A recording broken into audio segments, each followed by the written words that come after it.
भजन सुनी बा। अच्छा रुको रुको। अच्छा ठीक है, ठीक ठीक ठीक। आपके गाने को मैंने नोट कर लिया है, एकदम आपके गाने को दबाव की वजह से इस गाने के राइटर पीके आर्यन जी जौहर खा चुके हैं। मैं दोबारा देखी उसी गाने की फरमाइश है ना बाबा ना, है ना जी।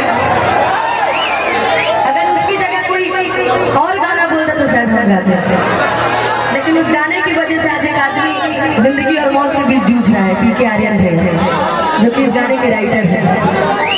उनके लिए सिंपैथी जीवन भर रहेगा। महादेव उनको जल्दी से स्वस्थ करेगा। क्या जी, सभी मिलकर एक दुआ करेंगे।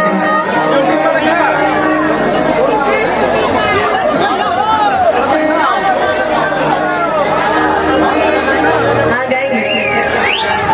अच्छा सुनिए, जल्दी जल्दी सब सुना देंगे तो आपको घर जाना है क्या?